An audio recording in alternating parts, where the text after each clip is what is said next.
Buenas noches, señores. Bienvenidos a una nueva entrega de 3356.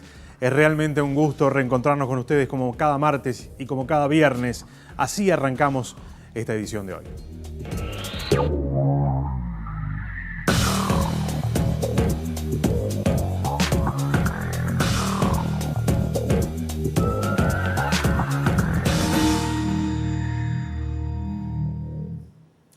Vamos a intentar hoy observar cuál es la realidad de las empresas recuperadas en nuestro país. En el Uruguay hay una larga tradición en esta materia, pero la última camada de empresas recuperadas tiene que ver con la gran crisis de finales de la década del 90 y comienzo de los 2000. ¿Cuál es la perspectiva que tienen estas empresas en este mundo complejo desde el punto de vista de la inserción de la producción de nuestro país en el mundo? De este tema vamos a hablar esta noche aquí en 3356. Lo presentamos con este informe.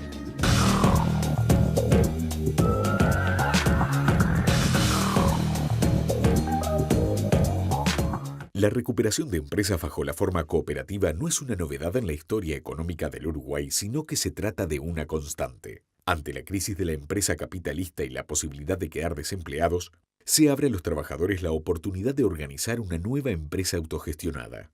Esto supone para los trabajadores un desafío porque su cometido principal tiene que ver con la conservación de la unidad productiva y por ende la fuente laboral, pero implica modificar totalmente la forma de vínculo y relacionamiento con la misma. La mayor parte de estos emprendimientos surge de las crisis económicas. Un claro ejemplo es lo sucedido en Uruguay y Argentina luego de la crisis del 2002, donde surgieron una serie de cooperativas productivas a raíz del cierre de las empresas que nucleaban a los trabajadores.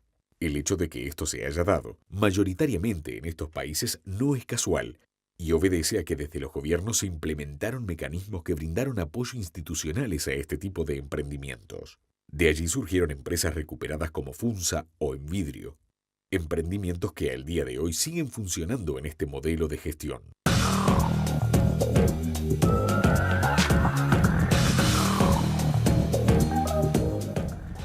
Juan Pablo Martí es magíster en Historia Económica. Con él vamos a conversar en el primer bloque y después Envidrio, Funza y Cooperativa La Minga nos van a acompañar y nos van a contar sus experiencias en esta área. Ya venimos.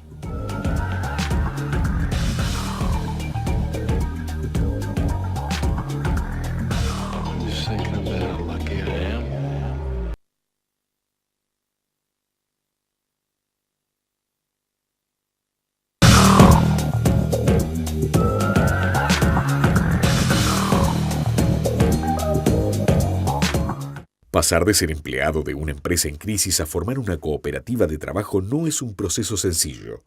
Sin embargo, la creación de las cooperativas de trabajo a partir de empresas quebradas permite a los trabajadores obtener ingresos y también ganar control sobre las condiciones de trabajo para lograr un trabajo decente.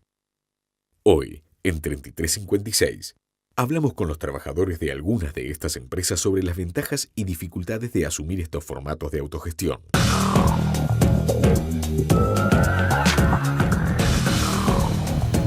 Seguimos, señores.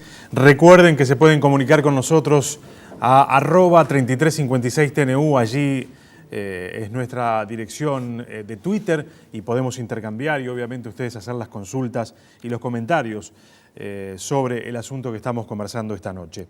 Nos visita en este primer bloque Juan Pablo Martí, es magíster en Historia Económica, actualmente doctorando en Ciencias Sociales. Juan Pablo, gracias por acompañarnos. Bueno, muchas gracias por la invitación, un placer estar con ustedes. Probablemente muchos de los que están del otro lado conozcan situaciones de las que vamos a hablar, pero también probablemente muchos otros crean que este fenómeno de las empresas recuperadas, las empresas cooperativas, la economía solidaria, es un fenómeno relativamente nuevo en la historia económica del Uruguay. Sin embargo, Uruguay tiene una tradición que se remonta inclusive mucho más allá en el tiempo, ¿no? A ver, ¿dónde pondríamos el inicio de algún proceso de este tipo en la historia económica del país? Bien, a ver, tenemos dos situaciones distintas. Uno lo que tiene que ver con el fenómeno de lo que se llama hoy en día la economía social y solidaria, que incluye al mundo de las cooperativas, y cuál es su origen. El origen lo podemos rastrear en en la etapa precolombina. Hay una larga tradición, una larga historia de lo que son los fenómenos de ayuda mutua, de colaboración, de cooperación entre los pueblos, que es muy antiguo. Prácticas indígenas como la minga, que es una práctica muy extendida en todo el continente americano. Ahora, si vamos a lo que es la cooperación moderna, estamos hablando de mediados del siglo XIX. Ahí tenemos el inicio de lo que es este proceso de cooperativismo moderno a partir de la Revolución Industrial. En Uruguay el cooperativismo tiene una muy larga data y Uruguay es uno de los países que está reconocido por el cooperativismo. A uno le ha tocado ir a seminarios, a congresos en distintas partes del mundo y mira y dice, bueno, ¿cómo es que un danés o un sueco está hablando del modelo de cooperativas uruguayas? Realmente, el Uruguay tiene una larga tradición en el cooperativismo. En el fenómeno concreto de empresas recuperadas, ahí ya no es tan larga la tradición, pero sí hay importantes antecedentes. A partir de un estudio que Vos identificás 3 etapas, ¿no? Ahí está. Un estudio que hicimos hace un tiempo atrás con otras compañeras de la Facultad de Ciencias Sociales, identificábamos 3 etapas. Y estas 3 etapas tienen que ver con lo que sabemos. Obviamente la historia necesita ser reconstruida y hay cosas que sabemos y otras que no sabemos. Nosotros decimos que hay 3 etapas y que podemos ubicar en la década del 50 una primera etapa de recuperación de empresas. Incluso al día de hoy hay todavía cooperativas que son empresas recuperadas de la década del 50. De esa época. Por ejemplo, la cooperativa Copay, la cooperativa de transportes de Paysandú, la cooperativa de transporte de Paysandú. Nosotros nos acercamos a Tres Cruces y la vemos. En Paysandú es una empresa que está inserta en la cotidianeidad de los ¿Sigue funcionando con el modelo cooperativo? Sigue funcionando como cooperativa. Y hay algunas otras que también siguen funcionando. Por eso, ya te digo, década de 1950 empieza. Y a ver, ¿cuál es el origen en ese momento de la necesidad de recuperar empresas que estaban cerrando? Bueno, estamos en presencia de lo que podríamos hablar de la crisis del modelo de industrialización sustitutiva de importaciones. Por tanto, había un fenómeno de empresas industriales, sobre todo empresas industriales de viejo tipo que estaban cerrando y que al cerrarse los trabajadores se quedaban sin su fuente de trabajo y que una de las alternativas que aparece es la cooperativización. Entonces, ya desde la década de 1950 está dentro del menú de alternativas para los trabajadores la cooperativización. Claro. Tenemos una segunda etapa en los años 80, a partir de la crisis de la deuda, nosotros lo vivimos como la ruptura de la tablita. Tenemos una nueva etapa de cooperativización, pero ya en un contexto distinto, en un contexto donde el Estado no apoya estas experiencias de recuperación de empresas. Sí había ocurrido en la década del 50. Sí, en la década del 50, por ejemplo, esta Copay que yo te mencionaba, contó con apoyo de la Intendencia de Paysandú, por ejemplo, para poder hacerse cargo de los ómnibus que trasladaban a los sanduceros dentro de la misma ciudad de Paysandú y el transporte de Paysandú-Montevideo. En la década de los 80, ahí las experiencias ya no contaron con el apoyo del Estado, tampoco el apoyo de otros actores sociales relevantes, y por lo tanto no tenemos demasiadas experiencias que persistan de esa época. ¿Podemos dar algún ejemplo? A ver, porque quizás alguno de los que nos esté escuchando tiene en la cabeza alguna de las empresas que pasaron por este proceso por allá, por la década del 80. Mira, hay una experiencia que para mí es fantástica y que tiene un muy fuerte contenido emocional, que es la barraca cooperativa Sergio Ceballos. Ajá. La barraca cooperativa Sergio Ceballos pasó por este proceso de recuperación, quiebra, los trabajadores se hacen cargo de la empresa, se cooperativizan y tienen una grave dificultad porque el Banco de Previsión Social los trata como una empresa capitalista común y corriente y les exige pagar los aportes patronales. Eso les genera un endeudamiento terrible que recién se soluciona en el año 2004 cuando cambia la legislación, cuando la legislación sobre cooperativas de trabajo asociados o cooperativas de producción permite que los trabajadores puedan desarrollar experiencias de cooperativas donde se brindan servicios o de comercialización. Antes, las cooperativas de trabajo, las cooperativas de producción, para ser cooperativas y para ser consideradas como cooperativas por el Banco de Previsión Social, debían ser dueñas de los medios de producción. Para una cooperativa que se está formando. Claro. Y que emerge de una situación compleja, que es el cierre o el quiebre de la empresa original. Obviamente. En esa situación, imagínate lo que es las certezas jurídicas sobre la posesión de los medios de producción, es muy difícil, claro. Es realmente muy difícil. Bueno, la barraca cooperativa Sergio Ceballos fue un estandarte de la lucha por el cambio de la legislación. Este cambio de la legislación, como te decía, recién se va a dar en el 2004. Y se va a dar en el 2004 porque sobre fines de los 90 y principios de los 2000 tenemos lo que llamamos otra oleada de recuperación. La tercera etapa, digamos. Esa tercera etapa. La crisis del neoliberalismo. Ahí está. Todos recordamos lo que fue a partir del año 98, 99, la crisis económica que se vivió, primero en Brasil, luego en Argentina, luego en Uruguay. Y muchas empresas terminan quebrando y terminan cerrando. Hay también yo creo un efecto contagio. Los medios de comunicación también ponían arriba de la mesa lo que eran las experiencias argentinas. Estamos muy permeados, muy influidos por los medios de comunicación argentinos. Y ahí, recuerdo un ejemplo icónico en Argentina que fue un hotel que es el Bauen. Exacto, el Hotel Bauen. El Hotel Bauen.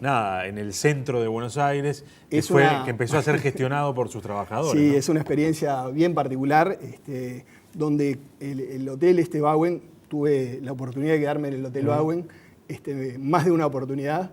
Es gestionado por sus trabajadores y recibió un muy fuerte apoyo del Estado argentino. Claro. A través del INAES, el Instituto Nacional de Asociativismo y Economía Social, recibió un muy fuerte apoyo. Y yo creo que todo ese contexto, donde había una tasa de desempleo muy alta, donde estábamos presenciando el cierre de empresas todo el tiempo, donde el producto, nosotros nos olvidamos que en el año 2002 el producto cae 18%. Claro. Entonces, en ese contexto, la alternativa para los trabajadores muchas veces era quedarse en tu casa sin hacer nada y no tener ninguna expectativa de conseguir un nuevo trabajo, o salir a jugártela a la recuperación de la empresa. Y en ese contexto se dio la recuperación de empresas realmente de una gran cantidad de cooperativas y de otras formas jurídicas que lo que hicieron fue recuperar la empresa original.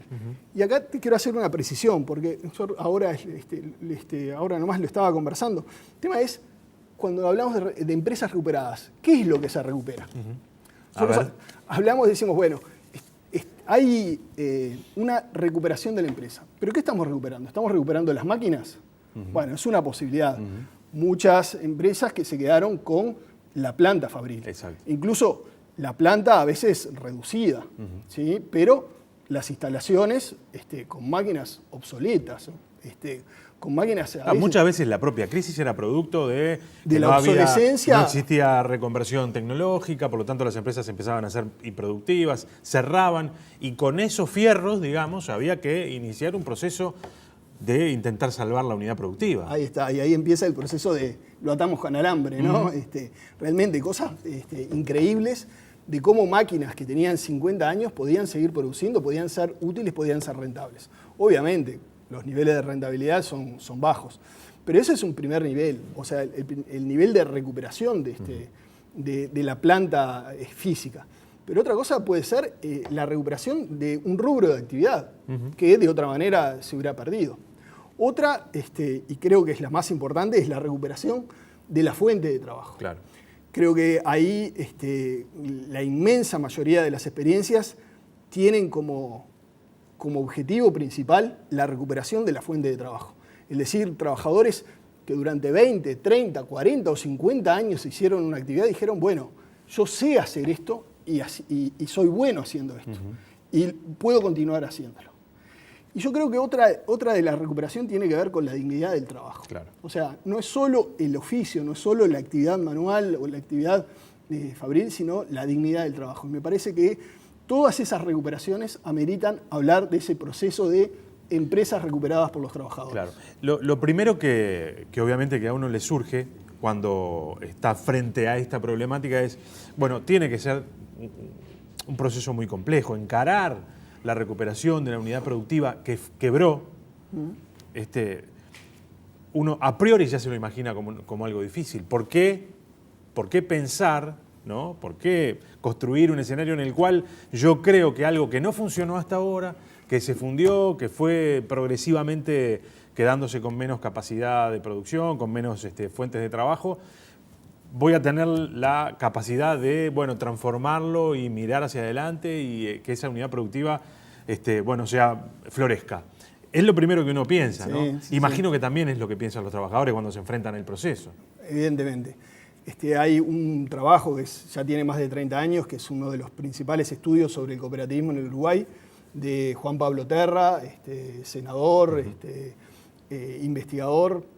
El arquitecto Juan Pablo Terra decía en su trabajo Proceso y Significado del Cooperativismo Uruguayo que estas empresas nacen con el lastre de la quiebra. Claro. O sea, entonces, ¿cómo pensar que una empresa que nació de una quiebra, que nació con el lastre de una quiebra, puede llegar a salir adelante? Y esto tiene que ver con muchos factores. Tiene que ver con un factor que es el cambio del contexto económico. Claro. Obviamente. O sea, las condiciones económicas cambian y al cambiar las condiciones económicas, la ecuación de rentabilidad también cambia. En el caso de la última etapa, digamos, es la más notoria, ¿no? Sí, sin duda. Sin duda tenemos un cambio en las condiciones económicas a partir del 2002. Tiene que ver también con los apoyos que se consiguen. Claro. Yo te decía, puede ser apoyos estatales. Durante el gobierno de Jorge Valle, ¿no?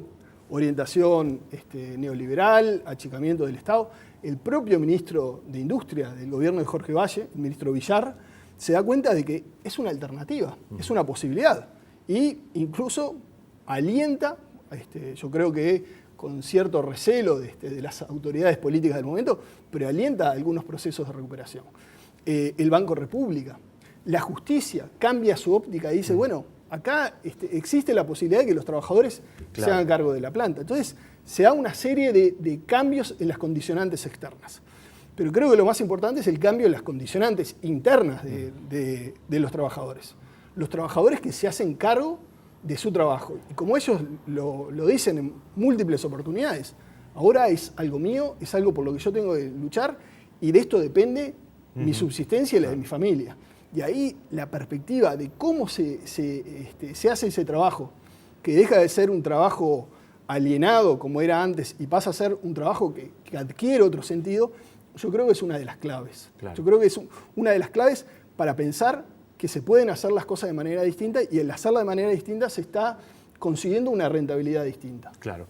En el próximo bloque vamos a tener 3 experiencias arriba de la mesa, 2 muy emblemáticas, muy conocidas, que han estado permanentemente algunas en el debate público, Funza y Envidrio, obviamente para intentar encontrar las claves de cómo seguir adelante, más allá de hacer un poco también de historia. Y también la cooperativa La Minga, son los ex trabajadores de BAO que están también en un camino en este sentido. Así que bueno, vamos a ver cómo estas cosas que veníamos hablando hoy se pueden traducir en la realidad.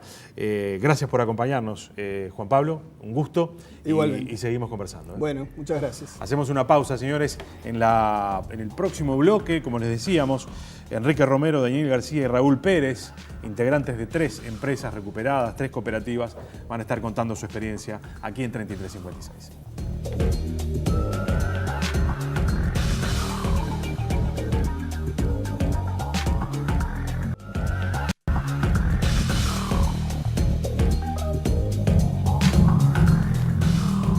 Seguimos, señores. Alguien que nos manda un mensaje y dice, sin apoyos fuertes del Estado y sin políticas públicas que permitan a estas empresas desarrollarse, difícilmente puedan salir adelante. Bueno, quizás eso puede servir un poco como pregunta común para nuestros 3 invitados de hoy. Enrique Romero, integrante de Funza, gracias por acompañarnos. Daniel García, de Envidrio. Encantado por la y invitación. Raúl Pérez, de Cooperativa La Minga. Son ex trabajadores de la empresa BAO. Sin políticas públicas, sin apoyos del gobierno, sin líneas de crédito que atiendan esta realidad que es de las empresas recuperadas, de las empresas cooperativas, ¿es muy difícil? No es fácil. Nosotros, Funza, tanto como Envidrio, somos hijos de la crisis del entorno de 2000, 2002. Claro, como decíamos en el bloque anterior. Exacto. Y ahí comenzamos con nada. Comenzamos, como decían en el bloque anterior, sobre el cadáver. de empresas fundidas, empresas cerradas, y con muy poco apoyo a nivel estatal y con menos aún legislación que favorezca este tipo de emprendimientos, salvo honrosas excepciones como también se mencionaban en el bloque anterior. Entonces sí, es muy difícil, todo ese entorno ha sido muy difícil. Funza se había fundido, además había un mercado en recesión, tanto interno como externo, es decir, la perspectiva era tremenda. Nefasta, la situación macroeconómica en general, la situación cambiaria, o sea, razonablemente no había condición ninguna para emprender esa quijotada. Sin embargo, más en base a corazón y esfuerzo que otra cosa, logramos arrancar nuevamente a la empresa, logramos, mediante alianzas que no fueron estatales, sino que fueron con empresarios privados, recomenzar la producción, hasta que después las cosas fueron cambiando, las condiciones económicas en general cambiaron, recibimos también apoyo en su momento del gobierno de Hugo Chávez, y con todo eso recomenzamos nuevamente, hasta que después, primero, fuimos adquiriendo alguna experiencia que tampoco teníamos previamente. Nosotros éramos todos trabajadores de fábrica. Había que empezar a aprender a gestionar, ¿no? Exacto, exacto. Entonces, bueno, ha sido muy difícil y fue muy, muy difícil. Hoy por hoy, todo el entorno ha cambiado. La legislación vigente es mucho más contenedora de este tipo de emprendimientos. Las políticas públicas también lo son. Y ahí podremos decir si son suficientes o no, podemos debatir sobre el tema y tal vez no sean suficientes y tal vez nunca sean suficientes. Claro. Pero completamente diferente es la situación de los años 2000 al inicio de la década a lo que es el día de hoy. Daniel, en el caso de Envidrio, más o menos parecido, ¿no? Cierra cristalerías y bueno, y deja el tendal de trabajadores. Sí, tal cual.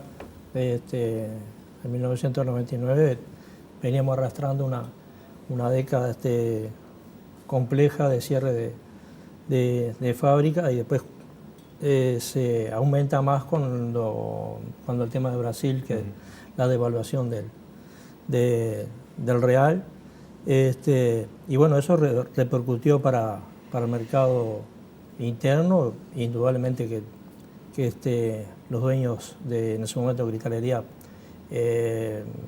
tomaron la opción porque ellos hacía un tiempo que ya se habían trasladado al plástico, cerraron lo que es la planta de producción de vidrio y a partir de ahí se dedicaron al plástico. Y bueno, a partir de ahí nosotros, bueno, todo lo que pasó en ese momento, ¿no? La ocupación de 407 días, y bueno, después ahí quedó un casco de 60 compañeros que fueron los que fundamos en el Parque Tecnológico del Cerro la primer fábrica de vidrio en manos de los trabajadores, la cual... En el caso de ustedes no se quedaron con el parque industrial, digamos, quedaron solo con la experiencia. Sí, ahí nosotros... Como lo que decíamos en el bloque anterior, en algunos casos se quedó con parte del parque industrial, con parte de los locales, en el caso de ustedes no, se nosotros ahí fundamos también con el apoyo de Venezuela a través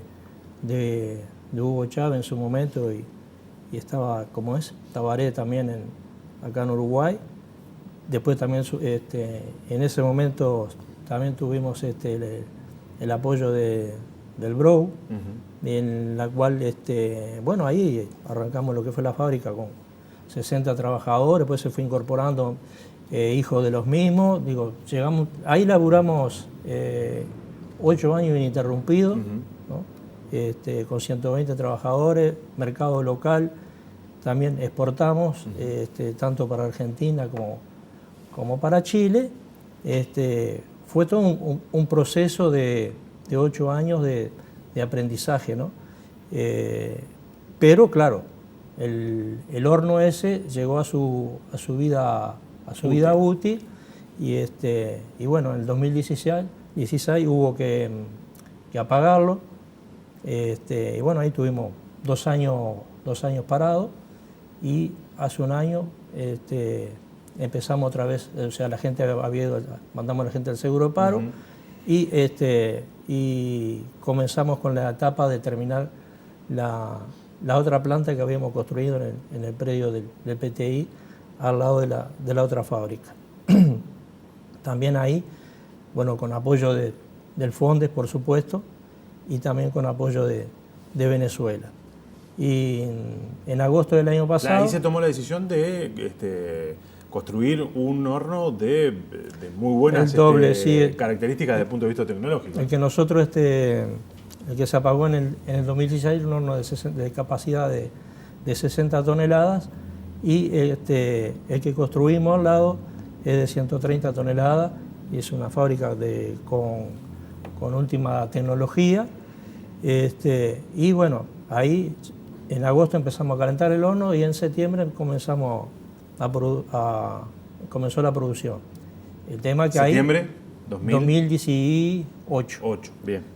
Comenzó la producción, pero ahí arrancamos a pulmón. O sea, hasta el momento seguimos trabajando así a pulmón, sin capital de trabajo.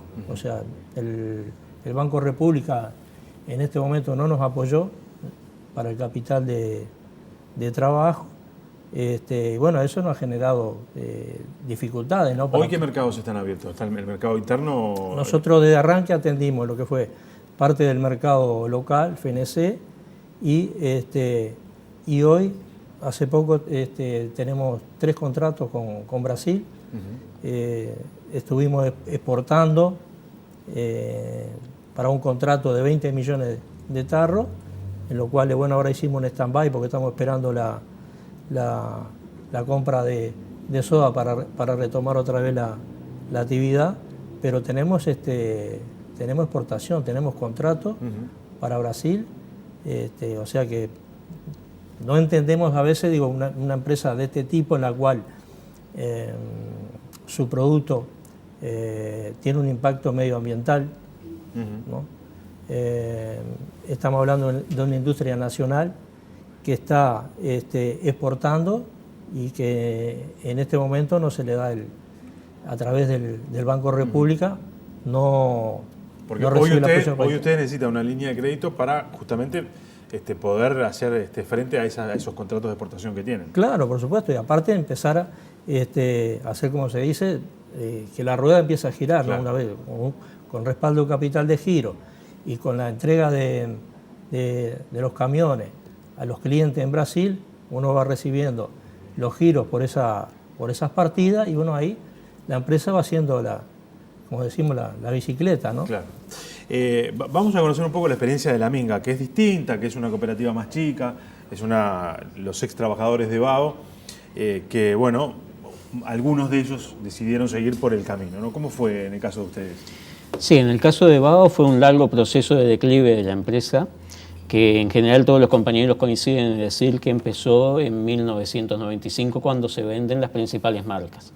Desde ese momento BAO ya no podía producir jabón BAO, porque la marca BAO se vendió. Claro.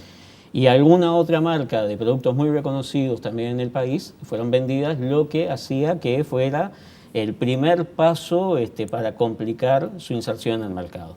En ese momento se hicieron algunos contratos de tercerización y para quien compró la marca se le producía el jabón, pero ese contrato se venció a los 5 años y en el 2000 BAO se encuentra tratando de mantenerse en el mercado y de mantener una empresa pensada para otra época. Era una empresa que llegó a tener 5 manzanas, que hacía sus propios pallets, que hacía toda la producción de todo lo que precisaba y que fue quedando como antigua en el tiempo. En el marco de una industria que también iba desapareciendo, porque otras fábricas jaboneras también fueron desapareciendo. Strauch Sierra en el 94, Torino, Primus, todas iban en ese marco. Y el impacto de las grandes transnacionales que ingresaron al mercado con mucha fuerza. En esa reorganización regional de la producción sobre todo y mundial también que ya se iba dando. Y en una larga serie de procesos de reducción de personal, de reducción del mercado, nosotros llegamos a 2005-2006 cuando se da uno de los puntos de quiebre con la suba de una de las materias primas fundamentales para la producción, que es el cebo, que se empieza a exportar, empieza a haber mayor demanda para exportarlo, para hacer biodiesel, el precio empieza a subir y el propietario en ese momento, ya con una planta que tenía muy pocos trabajadores, de una empresa que llegó a tener casi 1000 trabajadores en la década del 60, éramos alrededor de 36 operarios y unos 15 empleados de administración. Plantea que no puede seguir adelante con los precios del cebo, que mencionábamos en ese momento, nos decían a nosotros que compraban la tonelada en unos $250, había pasado a 350, y sabemos que llegó hasta $1.100 Claro. el precio de la tonelada. Y vamos todos a seguro de paro. Ahí lo que empieza es un proceso del dueño de la empresa para conseguir una forma de reactivación. Y el sindicato de la química, el STIC, que es nuestro sindicato de rama, comienza también un involucramiento mayor para ver si puede conseguir algún inversor que mantenga la fuente de trabajo para mantener los puestos de trabajo, que es el objetivo. En el marco de esa búsqueda se encuentra un inversor que estaba interesado en continuar con la producción de BAO, que ya había adquirido lo que era la planta 2 de BAO en San José, que hacía margarina y algún otro producto, harina. Y se da una negociación con él donde por parte del sindicato lo que se lo compromete es a mantener las condiciones de trabajo, los puestos de trabajo y tratar de emprender la continuidad de la fábrica. Y hacen una negociación entre los dos empresarios para el traspaso. Y ahí nosotros nos empezamos a involucrar mucho más en lo que estaba sucediendo, tratando de mantener la expresión de una industria que para nosotros iba a desaparecer. Claro. Que la materia prima se produce en Uruguay porque el cebo se produce acá y que si compramos el producto afuera nos parecía que era un poco ilógico. Se involucra el Ministerio de Trabajo en esto, en realidad desde el Ministerio de Trabajo las negociaciones se ayudaron a realizar y hubo negociaciones también con el Banco de la República para que se cediera alguna parte de las deudas de BAO para poder mantenerse, y con el Ministerio de Industria para ver cómo se podía establecer a través de compra del Estado o de algún otro mecanismo que la empresa se desarrollara. Y ahí se dan dos cosas. Una es que el mercado y la situación mundial tampoco colaboraron. En 2008 está la crisis que no permite consolidar algunos emprendimientos que estaban avisorándose. Y lo otro es que las limitantes del gobierno para decir favorecemos a una empresa sobre otras también eran complejas, a pesar de que fueran en la industria nacional. Entonces, la legislación ayudaba, pero habían limitantes concretas del mercado. BAO ya había dejado un montón de espacio libre, que era muy difícil de recuperar. Y por último, lo que nosotros entendemos, decisiones empresariales equivocadas. Claro. Se llega a una situación de crisis financiera en 2013, donde en primera instancia nosotros teníamos reuniones periódicas, mensuales o bimensuales con la empresa para saber cómo estaba todo. El empresario nos plantea a los trabajadores y a la directiva del Sindicato de la Química que tiene un pedido para una producción de unas 30 toneladas, pero no tiene con qué hacerla. La primera decisión del sindicato, después de discutirlo, fue se presta el dinero a la empresa. Entonces hubo un préstamo de $30.000, que la forma fue pagarle a los proveedores la materia prima, se produce, se hace jabón, se devuelve el dinero al sindicato y se continúa, pero los atrasos salariales cada vez eran más profundos. Y el sindicato promueve o propone una instancia novedosa, le plantea a la empresa, nosotros vamos a comprar por anticipado jabón en polvo, por lo tanto eso va a generar un dinero que debería ir para salario de los trabajadores, y cuando la empresa produzca jabón, le da al sindicato el jabón que compró. Y eso sucede también y es una forma para que nosotros podamos hacernos del salario en ese momento.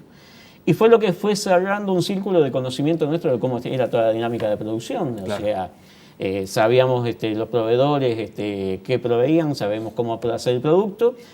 Y se da después la instancia de que cuando el sindicato se hace del jabón, dice, bueno, esto tiene que volver a ser dinero porque es el dinero de todos los trabajadores. Y ahí contamos con los compañeros que compraron el producto que les gustó y que para nosotros se hablaba como un círculo de decir, bueno, nosotros nos podemos involucrar en esto.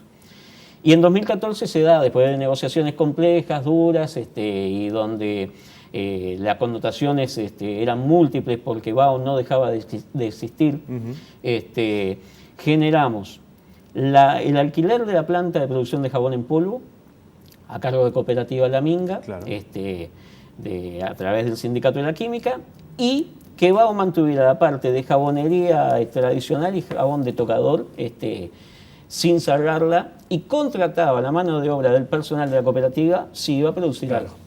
Lo que se dio es que Bao no produjo nada por su lado y nosotros ese alquiler lo cambiamos por 2 años por nuestros despidos, con un contrato a 5 años, cuando sea 5 más, en la medida de que el proyecto fuera viable. Claro. Lo que sucede en ese momento es que los márgenes de producción que precisábamos para que fuera viable no fueron alcanzados.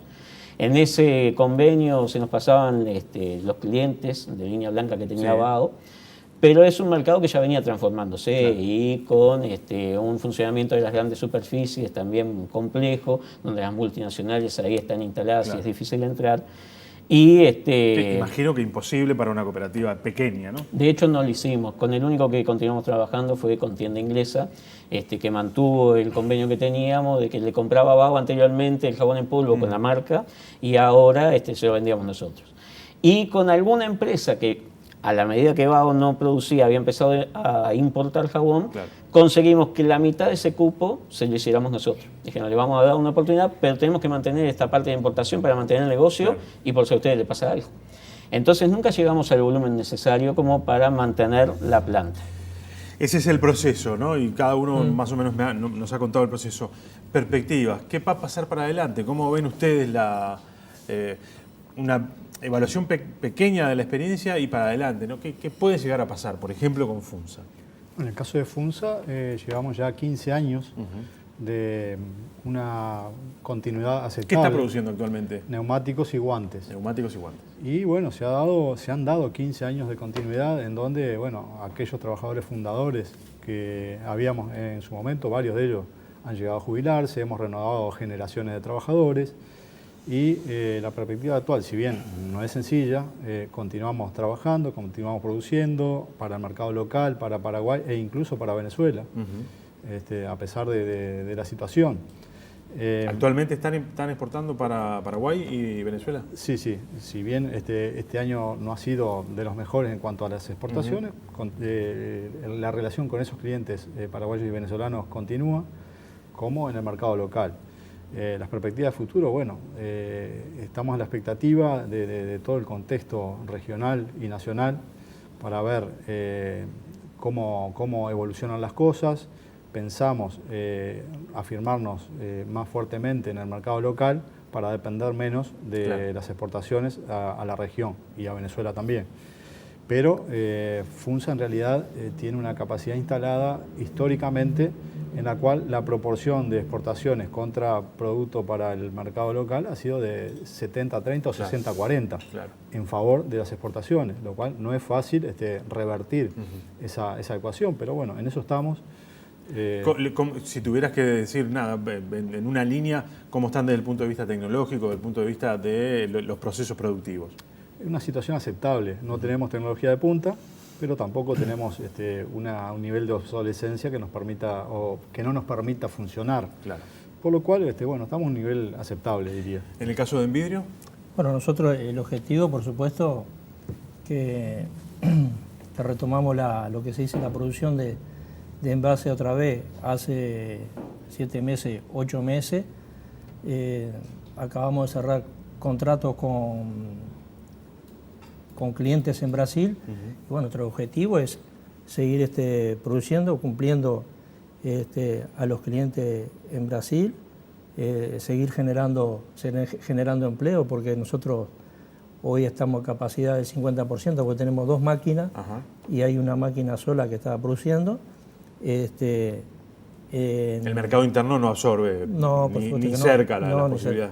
Entonces el objetivo es poner en funcionamiento la otra máquina, incorporar más mano de obra, pero ahí también hoy estamos precisando que el Banco República revea su postura en el apoyo hacia Envidrio del capital de giro, porque en el año 2007, cuando apoyó para el primer emprendimiento, se le pagó $5.100.000 al Brough, ¿no? Claro. Entonces, Envidrio hoy no es deudora del Brough. En el Brough lo que tenemos sí es una deuda que es por un aval de comisión que ronda más o menos los $300.000, pero eso no entendemos que no puede ser Claro. impedimento.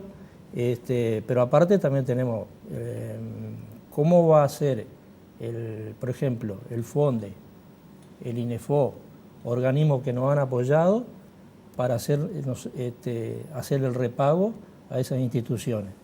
Es a través de que Envidrio siga trabajando, produciendo, tenemos esos contratos.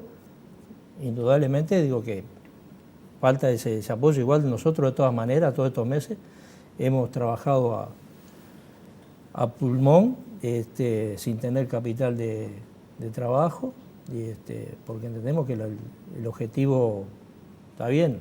Indudablemente que hoy el tema sobre la mesa es el tema de la inseguridad, pero nosotros entendemos que el empleo es un tema crucial para todos los uruguayos. Permíteme que me faltó una pregunta. ¿Cuántos trabajadores hoy hay en Funza? Alrededor de 100. Alrededor de 100. Sí. ¿En el caso de Envidrio? Sí, ahora bajó un poco la plantilla, estamos en 75, pero ya te digo, en el caso de retomar el trabajo para retomar Brasil. y poner en funcionamiento la otra máquina, y ahí tenemos la posibilidad de incorporar 30 o 40 trabajadores. trabajadores. El caso de la Minga, que tiene otras dimensiones, ¿cómo es la perspectiva y cuántos trabajadores hoy? Hoy somos 5 trabajadores, 5 cooperativistas, de un grupo inicial de 10 donde muchos compañeros se fueron jubilando, que era la característica fundamental de BAO, trabajadores de edad avanzada.